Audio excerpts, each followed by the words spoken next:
Goedendag iedereen in de provincie Zeeland. Ik ben hier op 5 kilometer van Hulst. Dus vandaag zaterdag, ik ga even brood gaan halen. Dus in het vorige filmpje is er ook de informatie waar mensen dus kunnen hun ervaringen sturen met het openbaar vervoer in Zeeland. Dus de dingen dus die mislopen en het is wel dus de bedoeling tot verbetering. Zo even verder kom ik aan Ter Holen en dus hier aan de rechterkant ga je dus direct naar Hulst met de N290 als je met de wagen bent. Dus wat is het probleem nog steeds? Het streekvervoer. Dus bijvoorbeeld nu op zaterdag, stel je wil om 9 uur met je gezin boodschappen gaan doen in Hulst.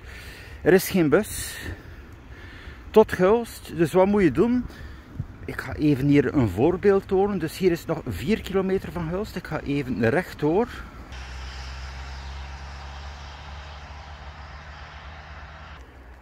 Zo, bijvoorbeeld hier aan deze halte in 60.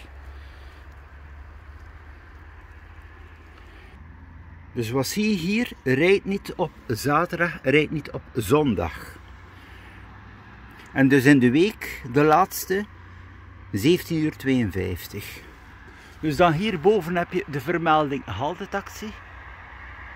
Zo hier, en dan moet je dus dat nummer opbellen.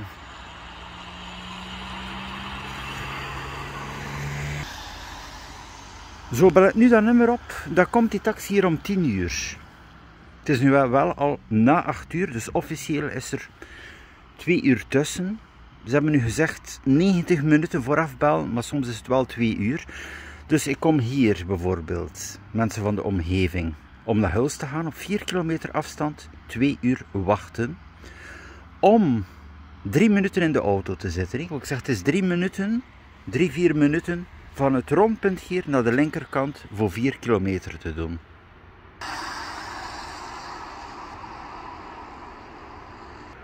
Wil je naar Terneuzen gaan? Dat is identiek hetzelfde verhaal hier.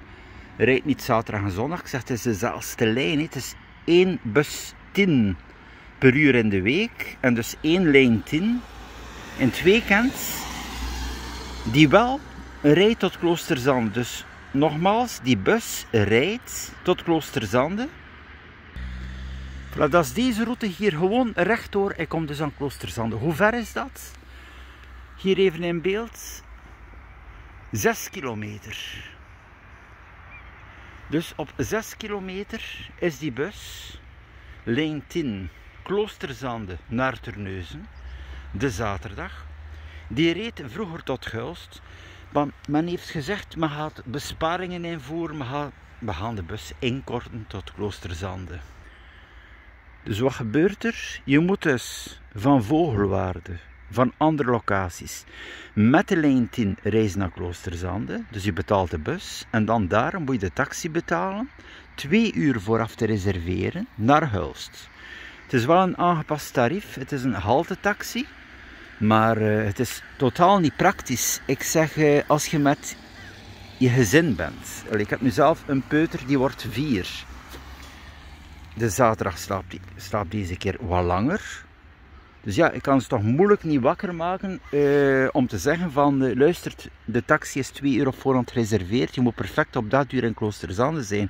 Ik zeg, men wil vrijheid. Vrijheid, dat wil zeggen, op zaterdag, je neemt de bus om naar Hulst te gaan of een andere locatie, wanneer dat het je past. Ik zeg, er is maar 1 bus per uur in de week, dat is al moeilijk voor iedereen, maar als je dan nog ook moet de bus nemen, plus nog een taxi, 2 uur vooraf reservatie, en dan nog terug, je moet dan ook nog uit Hulst, reservatie doen, om terug te keren naar Kloosterzande, en dan daar terug over te stappen op de bus.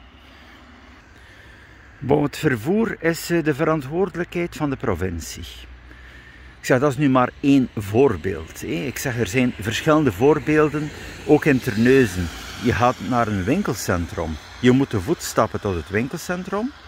En om terug te keren moet je boodschappen gaan dragen tot de bushalte van het stadhuis. Je hebt dan ook woonwijken waar er volledig geen openbaar vervoer is. De bus rijdt er langs, maar je stopt niet. Dus ja, ik vind het wel goed dat er andere mensen zich bezighouden met het probleem. Want dat is echt geen werkwijze. Ik zeg, in de zomer kan je nog wel combineren met je fiets, maar ik zeg in de winter. En als er dan ook nog kinderen bij zijn of ouderen, het is echt niet geschikt. Zo, dat was nog even een kort voorbeeld hier. Ik zeg, mensen die problemen hebben met openbaar vervoer of die dat ervaren, het is toch wel goed van een mail te sturen naar de gegevens die in de krant staan.